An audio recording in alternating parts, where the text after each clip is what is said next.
Bien amigos, muy buenos días. Esperemos que mi garganta me permita terminar toda la conferencia,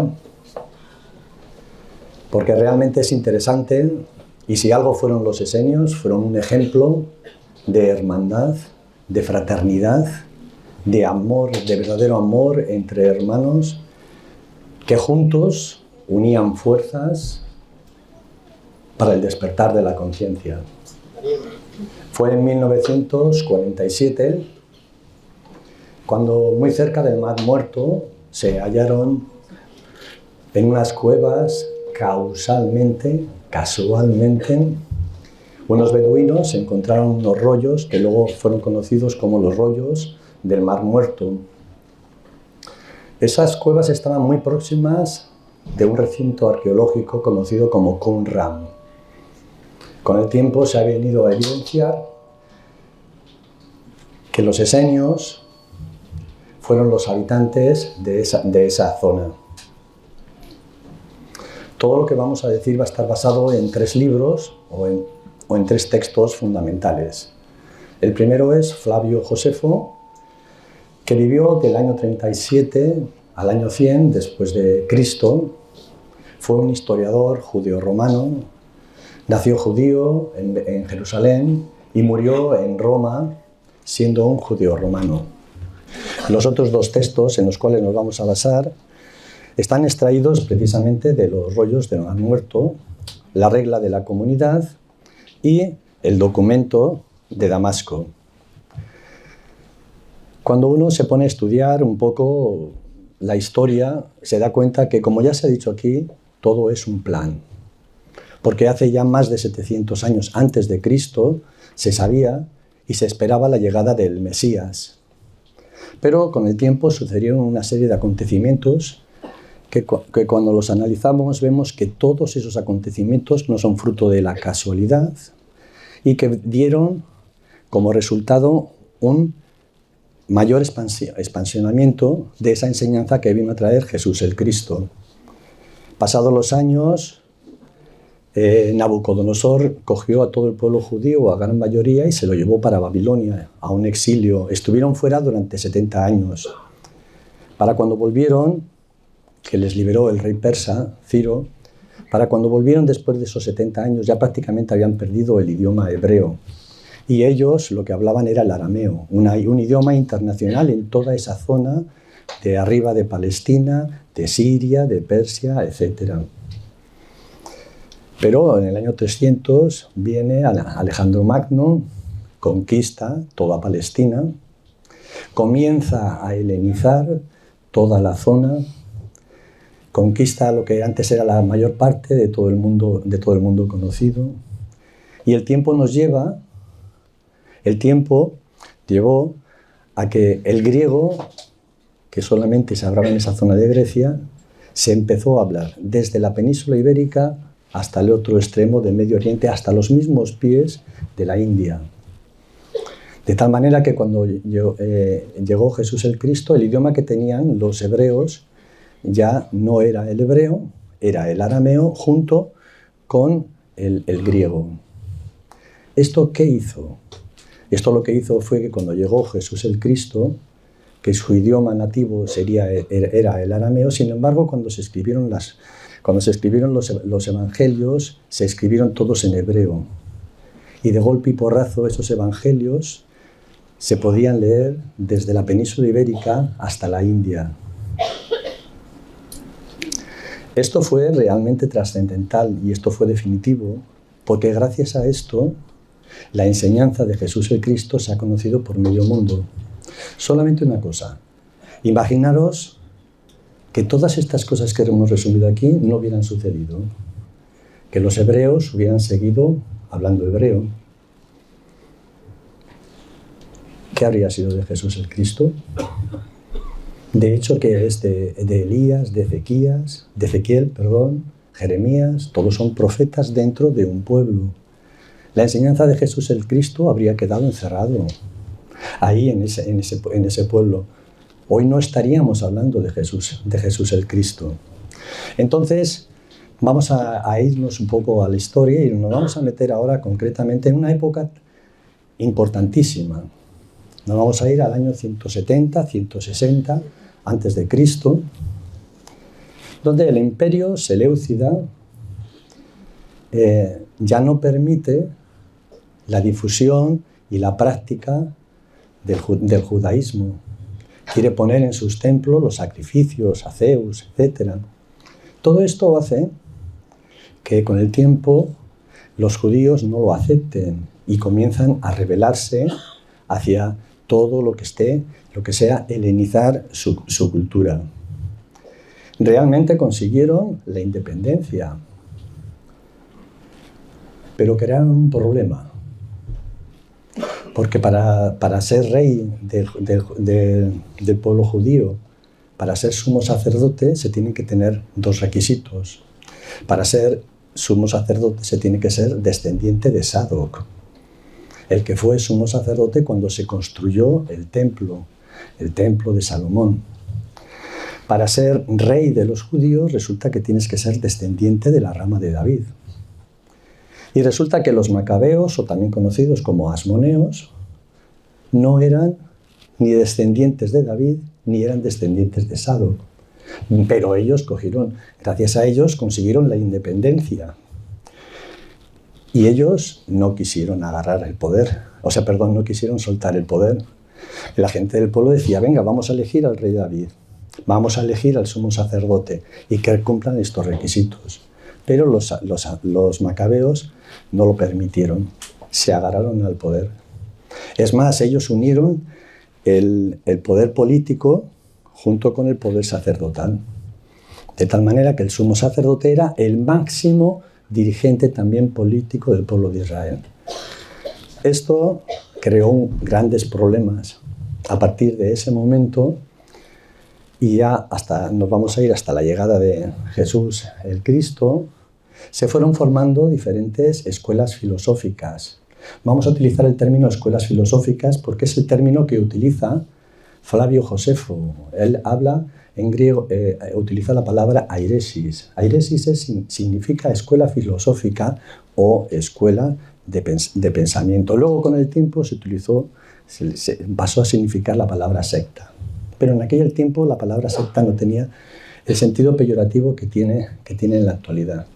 Entonces surgieron tres escuelas fundamentales de pensamiento. Son tres escuelas fundamentales, pero en realidad, de verdad, cada una de esas escuelas, sobre todo algunas de las que vamos a ver, la de los fariseos, estaba muy gran dividida. El judaísmo en aquella época estaba casi tan dividido como lo está en la actualidad, con muchas y muchísimas escuelas. Entonces, vamos a ver un poco así, de forma un poco más o menos rápida, la escuela filosófica de los saduceos. Dice Flavio Josefo: por lo que a los saduceos respecta, su doctrina enseña que las almas se desintegran al mismo tiempo que los cuerpos. Esta doctrina es admitida por pocos hombres, aunque estos pocos hombres son precisamente los que ostentan el poder. Así eran los saduceos. Ellos tenían el poder, ellos eran los que dirigían el Sanedrín, ellos eran los que el sumo sacerdote siempre era saduceo, los famosos Anás, Caifás, eran sumos sacerdotes, eran saduceos. Ellos eran la aristocracia, los aristócratas del pueblo judío. De tal manera que ellos, que eran unos pocos, tenían el poder sobre una gran cantidad. Para ellos los únicos libros sagrados eran los 5 primeros libros de la Biblia, la Torá, y todos los demás no tenían ningún valor. Ellos, aunque eran sumos sacerdotes, no creían en la inmortalidad del alma, no creían ni mucho menos en la venida de Jesús, el Cristo, ni en la resurrección de los muertos. ¿El Mesías? ¿Dónde está el Mesías? ¿Dónde aparece el Mesías en los 5 primeros libros de la Biblia? No aparece. Entonces, para ellos eso no existe. Sabemos que los saduceos, y por las creencias que ellos tenían, ¿qué representaban? La materialidad. Eran los materialistas, eran los escépticos, aquellos que solamente, además, interpretaban la ley al pie de la palabra. La siguiente escuela filosófica sería la de los fariseos. Dice Josefo: y creen ellos que las almas poseen el don de la inmortalidad y que cuando ellas bajan al otro mundo sufren condenas o reciben premios según la vida se hubiesen conducido perversa o virtuosamente. De suerte que las primeras reciben como pago la prisión eterna y la segunda la facultad de volver a la vida. Bueno, resumiendo, la idea que tenían los fariseos, ellos sí creían en la inmortalidad del alma, ellos sí que creían en la venida del Mesías, ellos en esa época también lo estaban esperando, también creían en la resurrección de los muertos, y luego sus enseñanzas, lo que ellos, la enseñanza que ellos difundían era la siguiente: para ellos todos los libros de la Tanaj, del Antiguo Testamento, todos eran válidos y todos eran susceptibles de interpretar. Pero lo más importante es que para ellos lo más importante para ellos no era el texto, sino era la interpretación que daban al texto, esa interpretación alegórica, esa interpretación simbólica. Entonces, lógicamente, imaginad en aquella época un mismo texto cuántas interpretaciones tenía. Porque sabéis que el idioma hebreo realmente es mágico en el sentido de que cada letra es un número, cada letra es un símbolo. Se puede leer de diferentes maneras. Ahí está por medio la cábala, ¿no? Entonces ahí se daban muchísimas interpretaciones. Cuando Jesús se enfrentaba a los fariseos, no se estaba enfrentando solamente a una escuela rígida con unas ideas cerradas, no. Podíamos decir que en aquella época que se estaba formando el judaísmo, cada rabino, digamos que tenía su escuela. Entonces, o se podía enfrentar a un fariseo en una misma ciudad y luego encontrarse a otro fariseo que opinaba otra cosa diferente y le rebatía igualmente. Los fariseos fueron los que ellos, un siglo antes, un poco antes de Jesucristo, fue cuando son los que empezaron la tradición rabínica, esta tradición de los rabinos, de los maestros, y son lo que se conoce hoy del judaísmo actual. Su origen es la tradición rabínica que poco se ha alterado. Decir también, aunque lo voy a nombrar así un poquito por encima, que junto con los fariseos estaban los celotes. Los celotes, digamos que era el brazo político, es una expresión, no tomarlo al pie de la letra, pero estaban más preocupados de la política que la religión. Desde un punto de vista religioso, ellos creían tenían las mismas ideas que los fariseos. Lo que pasa es que ellos querían la independencia, no querían depender del pueblo romano. Entonces, dentro de los celotes había un grupo que luchaban y que tenían unas espadas muy parecidas a las que veis. Eran unas espadas o unas dagas, mejor dicho, porque eran mucho más pequeñas, tenían una forma de L, que esto las escondían debajo de sus túnicas, y cuando había multitud de gente, ellos cometían sus atentados. Esa daga, esa espada pequeña, corta, se le llamaba sica, y ese grupo era el grupo de los sicarios. Y eso ahora entendéis seguramente por qué se les llama sicarios a las personas que cometen esos delitos. Bien. El otro grupo, el más importante y en el que nos vamos a intentar centrar, es el grupo de los esenios. De los esenios se conocía muy poco. Fijaros que los esenios no aparecen ni en el Antiguo Testamento ni en el Nuevo Testamento. Ni tan siquiera ellos se denominaban esenios. El mismo nombre de esenio es un poco un enigma. Pero bueno, gracias a los descubrimientos del Mar Muerto podemos saber, y vamos a hablar un poco sobre algunas de las cosas, de los ritos que tenían ellos, que nos van a dar una idea de quiénes eran realmente los esenios, algo desconocido, pero completamente desconocido, y que yo creo que solamente aquellos que conocemos, que tenemos el conocimiento gnóstico, vamos a llegar a entender realmente quiénes eran.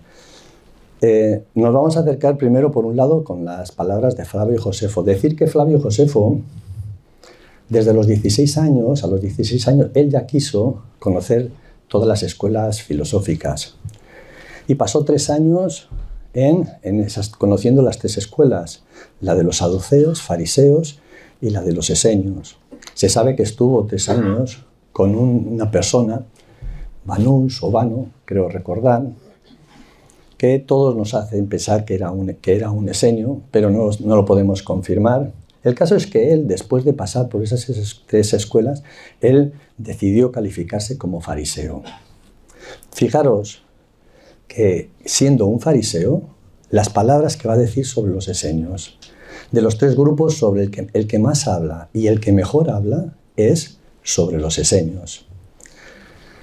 Dice Fabio: en lo que a los esenios toca, su doctrina gusta de dejar todo en manos de Dios, y asimismo defienden la inmortalidad de las almas, al tiempo que consideran la consecución de la virtud un objetivo por el que merece la pena luchar.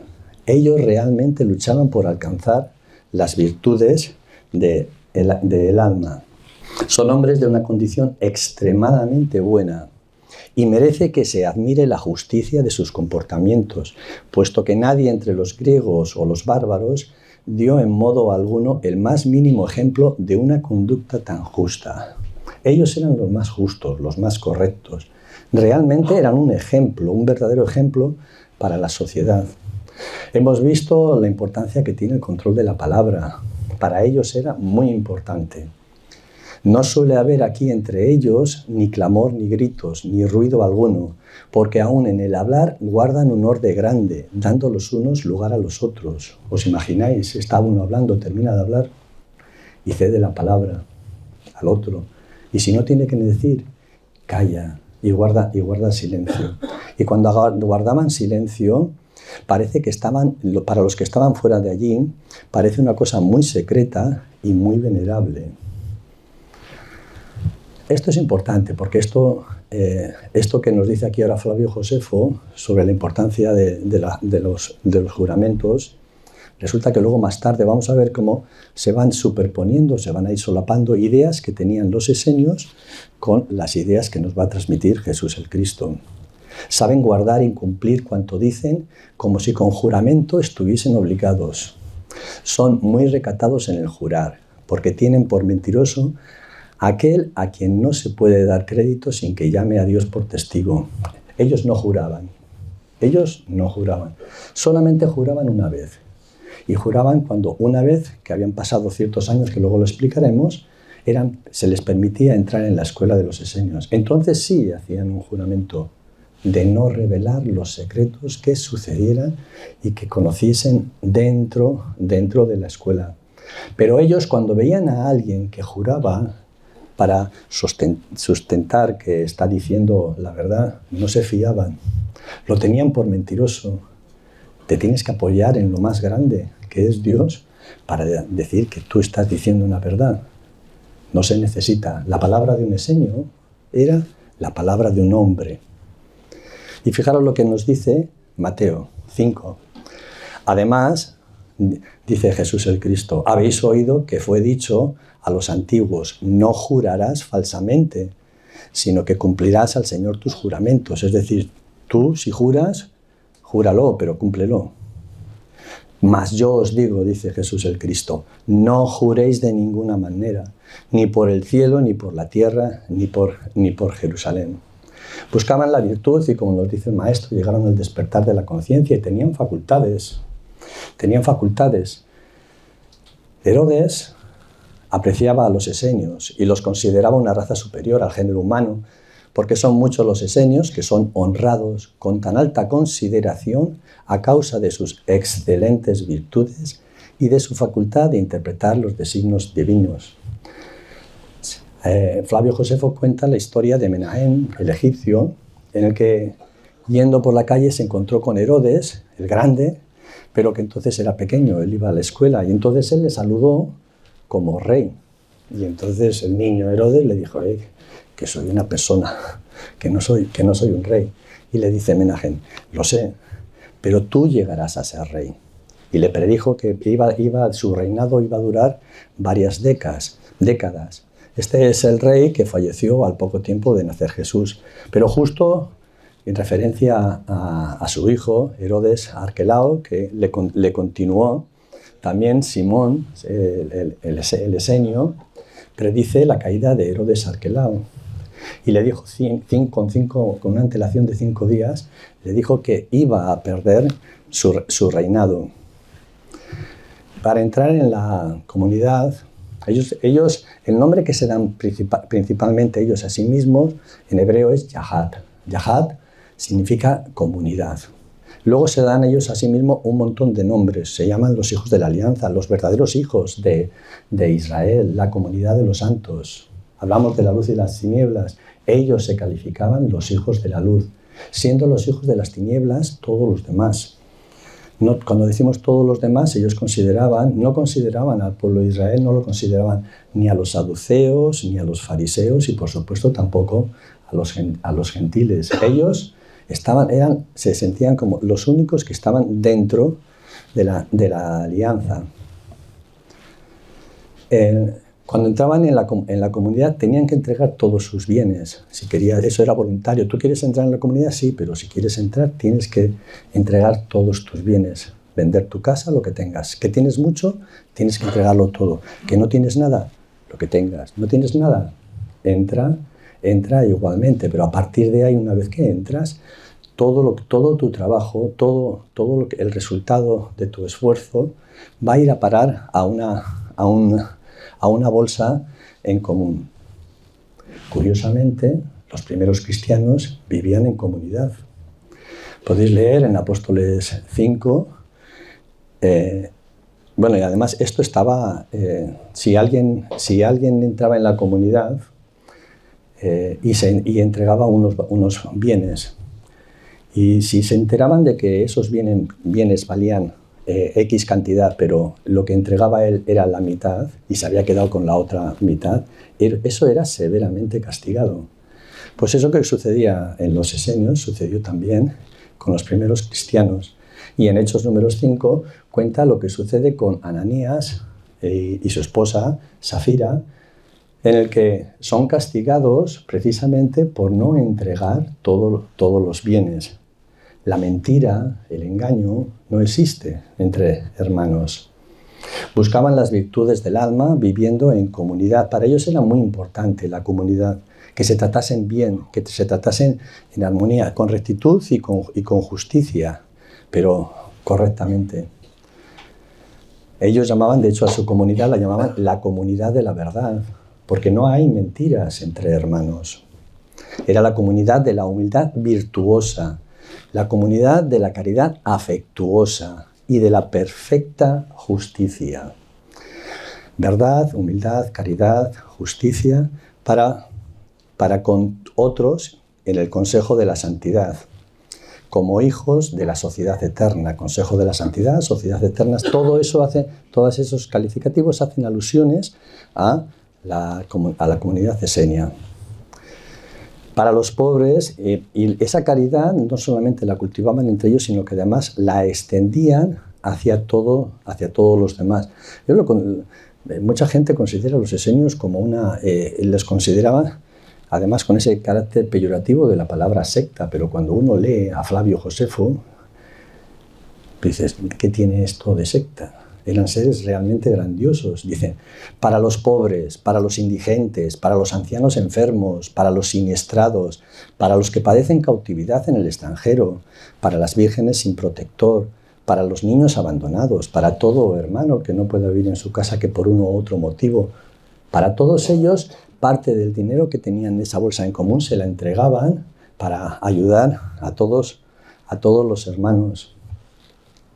Eso sí, también tenían sus diferencias, y aquí vamos a poner 3 diferencias que tenían con todos el resto de fariseos y de saduceos. No podían tener más de una esposa. Ese era un requisito que ellos se lo exigían a ellos mismos, pero también querían exigírselo al resto de los reyes y de magnatarios. No estaba permitida la esclavitud bajo ninguna manera. Eso era realmente condenable para ellos. Y tenían un calendario que luego vamos a ver que ese calendario era diferente al calendario que utilizaban en el templo. Y aquí tenemos que hacernos quizás una de las preguntas más importantes. ¿Jesús fue esenio? Vamos a dar algunas de las razones, ¿no? La primera y fundamental es porque el maestro nos lo confirma. Ellos nos dicen que los esenios, ante todo, fueron sabios en el sentido más completo de la palabra. Conocieron la sabiduría antigua y se dedicaron a trabajar sobre sí mismos. Es obvio que lograron grandes transformaciones dentro de lo psicosomático, de lo místico sensorial y también dentro de lo trascendental. Consiguieron el despertar de la conciencia. Vamos a ver qué dice el mismo Jesús. Hay una anécdota que seguro que todos la conocéis, que es, van sus discípulos al otro lado del río o del lago y se habían olvidado de los panes. Y entonces Jesús les dice, estad atentos y guardaos de la levadura de los fariseos y de los saduceos. Ellos no entendieron y empezaron a discutir a qué se refería, que si era porque se habían olvidado de los panes. Y Jesús les llamó la atención y les dice, hombres de poca fe, hombres de poco conocimiento, ¿cómo es que no entendéis que no os hablé de los panes?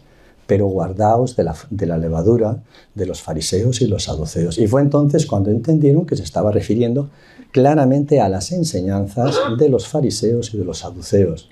Jesús lo dice muy claramente. Pues claro que había a veces cosas en común con los fariseos. Claro, lógicamente, pero no quiere decir que la línea y la idea trascendental o la línea importante era completamente diferente. Entonces, si solamente había 3 grupos y dice, y él está en contra de 2, ¿Jesús qué era? Esenio. ¿Por qué no lo dijo? Porque no lo necesitaba. Primero porque a los esenios se les identificaba claramente. Los esenios no solamente estuvieron en Qumran, los esenios estaban en todos los pueblos de Judea, de Galilea. Los esenios llegaron hasta Alejandría, hasta Egipto. En todo pueblo había una comunidad de esenios. Había básicamente 2 tipos de esenios. Los célibes, que posiblemente los de Qumran eran célibes, y luego estaban también los casados. En todos los pueblos había gente que formaban esa comunidad esenia. Y se distinguía muy claramente porque todos llevaban una túnica blanca. Era la característica física, ¿no? Además, imaginaos a una comunidad que vive de una manera diferente y opuesta a como vive el resto del pueblo. ¿Quién no se entera? ¿Sabéis por qué Jesús podía visitar de pueblo en pueblo y no tenía ningún problema? Porque en todos los pueblos había una comunidad de esenios. Y todos los esenios tenían, un esenio cuando iba a otro pueblo, no necesitaba que le conocieran, era esenio y tenía las puertas abiertas. Les abrían las puertas, entre hermanos se abrían las puertas.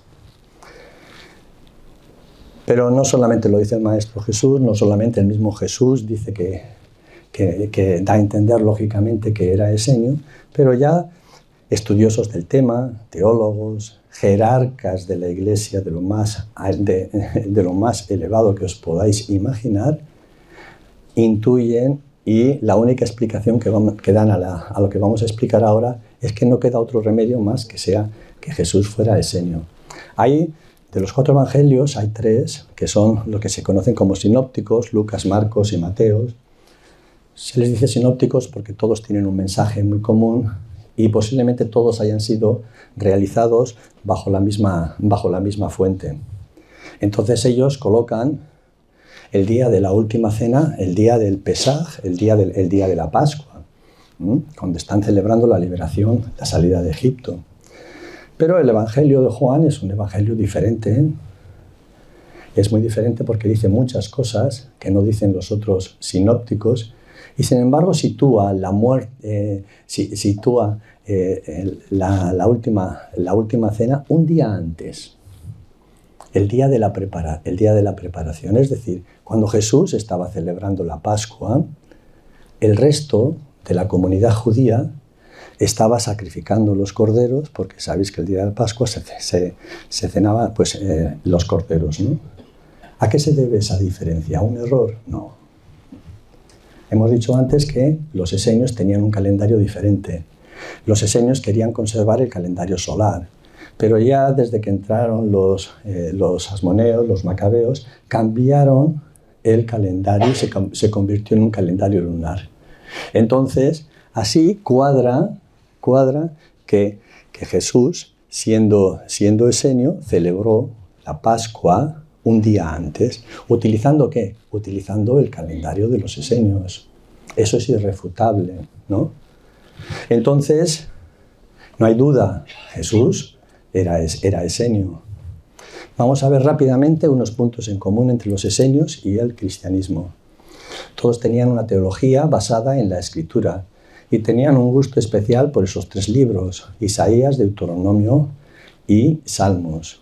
Este gusto que en el cristianismo y también en los esenios lo tienen, fijaros que esto luego se pasó al gnosticismo.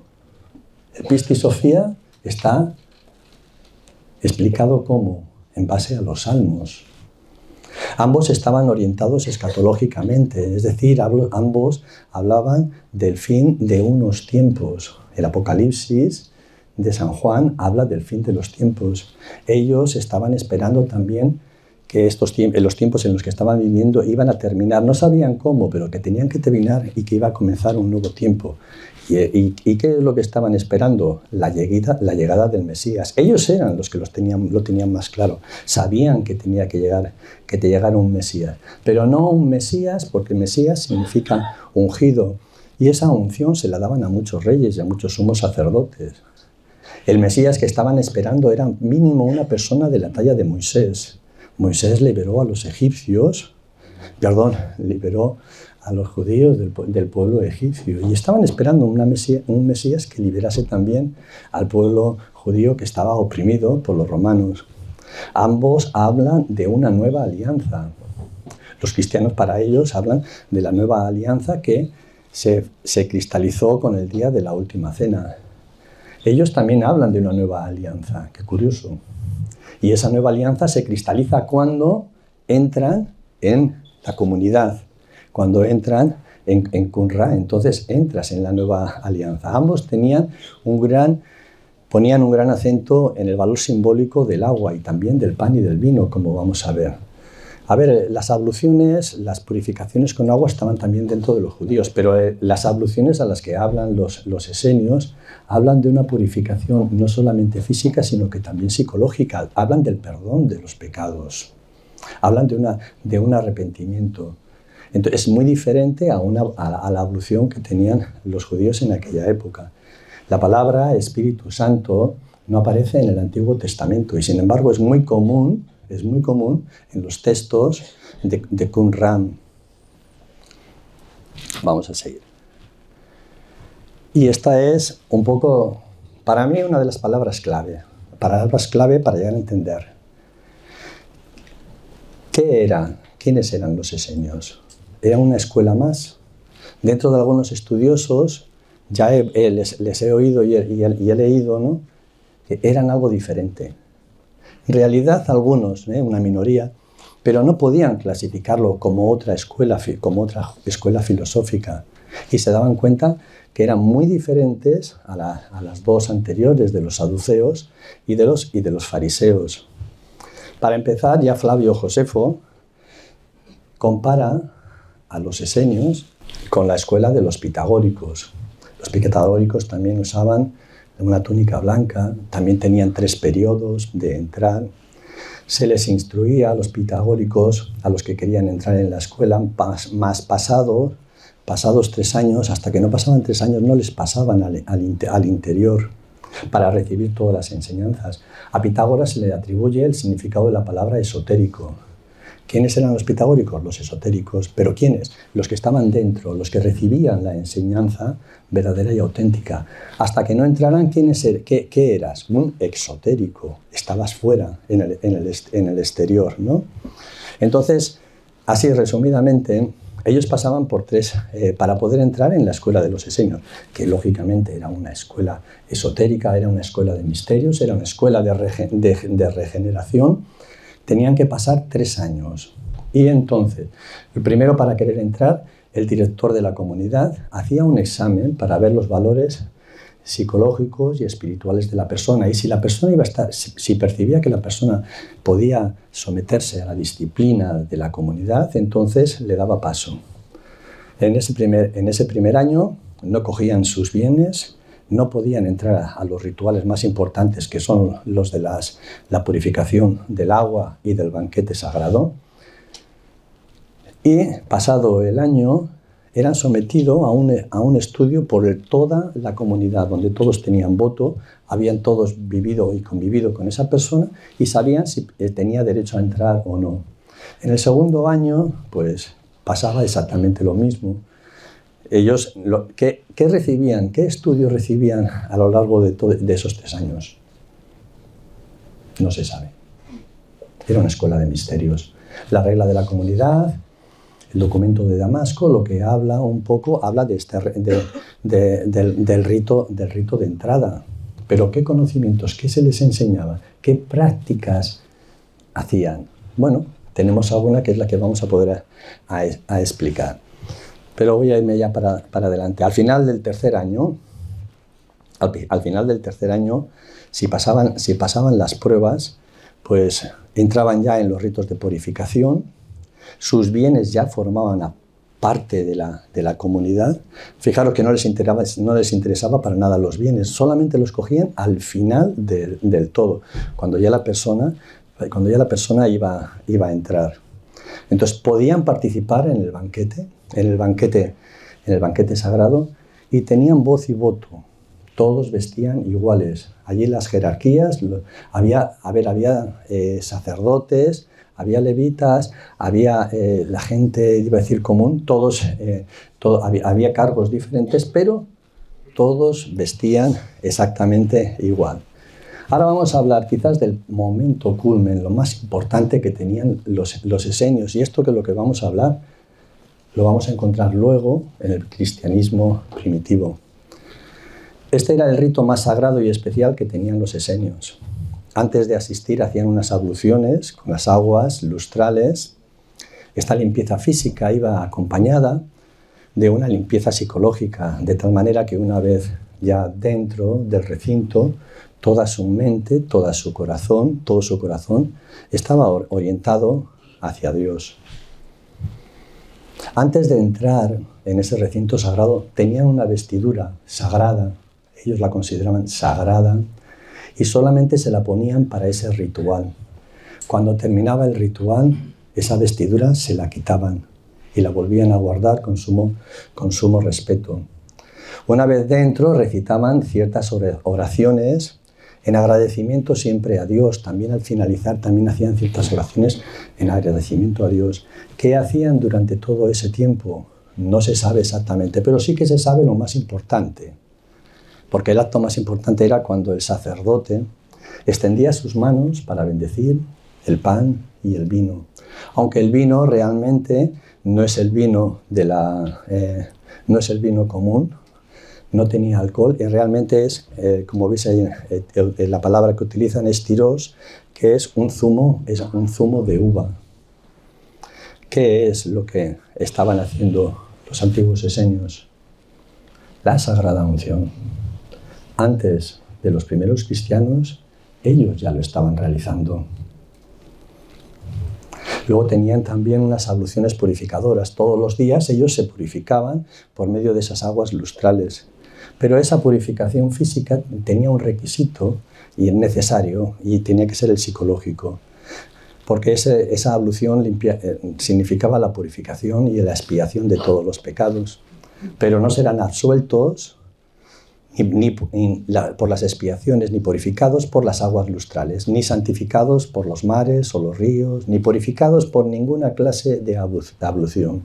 Impuro permanecerá la persona mientras rehúse las ordenanzas de Dios sin dejarse instruir por la comunidad. Esto era porque algunas personas igual se retiraban y pensaban igual que se retiraban de la comunidad esenia y pensaban que igual pues, se podían seguir limpiándose, etcétera, pero ellos ya estaban fuera de esos rituales. Por eso se les dice que el impío no entre en el agua para participar en la purificación de los hombres santos, los esenios, pues nadie es puro si no se convierte, es decir, si no se arrepiente. Para esa purificación de los pecados era necesario el arrepentimiento.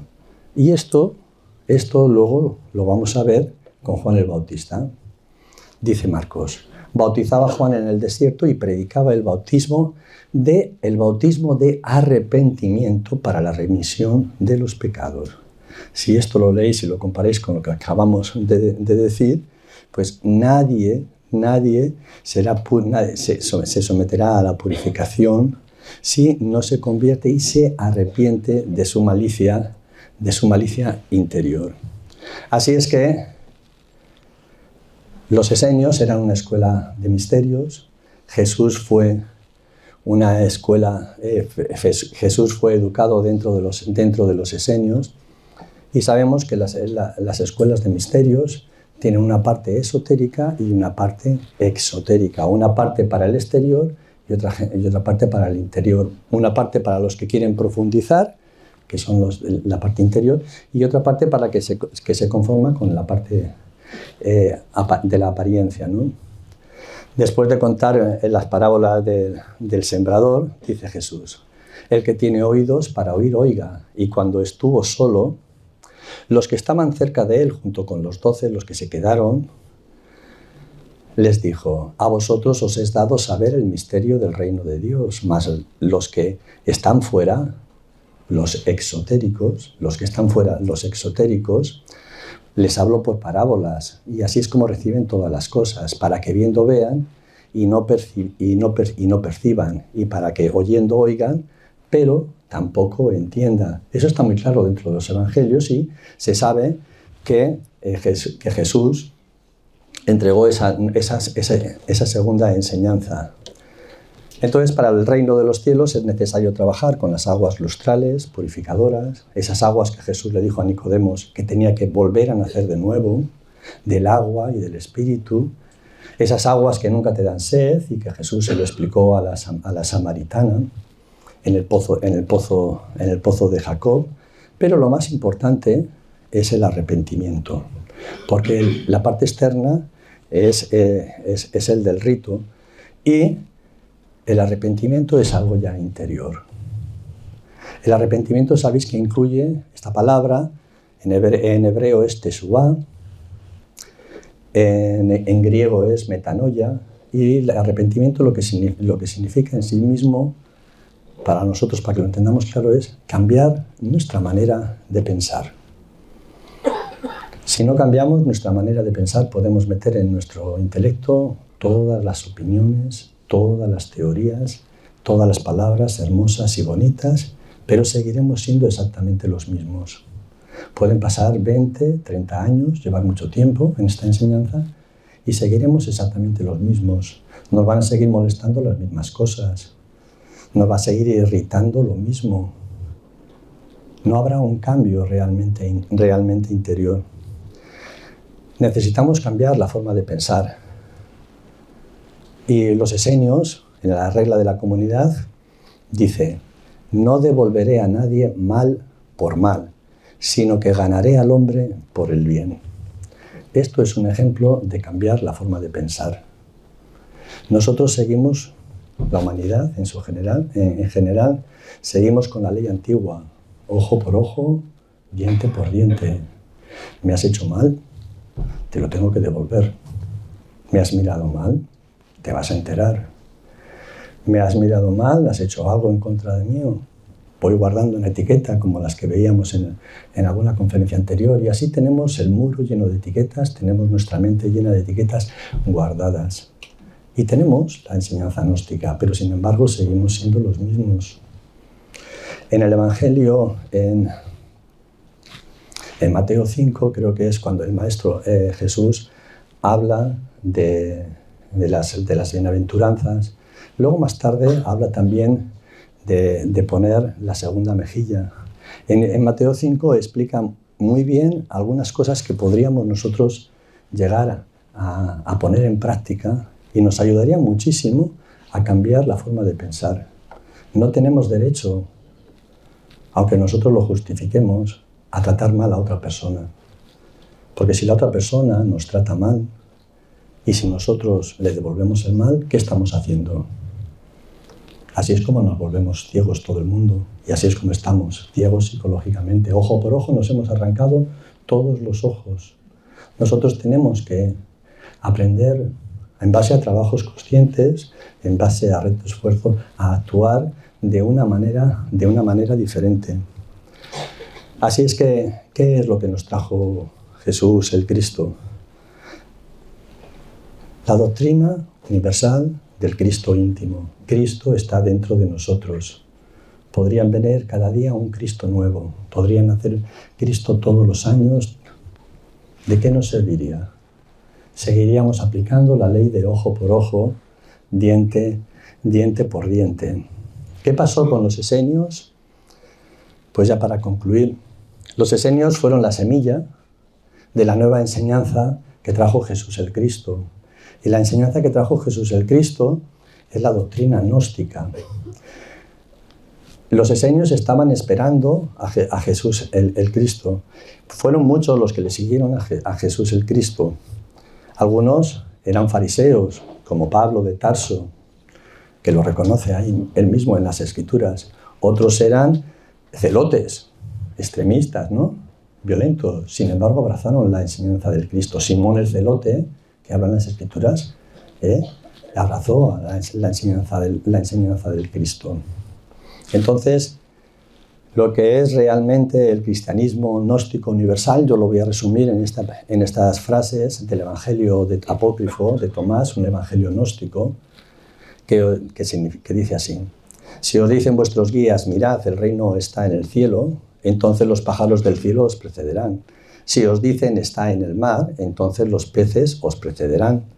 Pero el reino está dentro de vosotros y también fuera. Cuando os lleguéis a conocer, entonces seréis conocidos y sabréis que vosotros sois los hijos del Padre viviente. Pero si vosotros no os conocéis, entonces vosotros estáis en pobreza y vosotros sois la pobreza. No nos queda otro camino más que el del autoconocimiento para llegar a conocer lo que realmente somos, hijos realmente del Padre viviente. Vamos a concluir ya con unas frases muy cortas. Cuando en el rito que tenían de entrada los esenios, cuando ya se cumplían los 3 años, una vez que ya había hecho esos juramentos de no decir nada al exterior de las enseñanzas que recibían en el interior, se recitaban una serie de bendiciones, y entonces el sacerdote, dirigiéndose a esa comunidad, a ese grupo de personas que iban a entrar, les decía lo siguiente, y que estas bendiciones las queremos trasladar para todos vosotros que nos estáis escuchando. Que el Señor te bendiga con todo bien y que te preserve de todo mal. Que ilumine tu corazón con la inteligencia de la vida y que te favorezca con el conocimiento eterno. Que se aparezca ante ti con el rostro de su misericordia y que te otorgue la felicidad eterna. Amén, amén, amén. Muchas gracias por vuestra atención.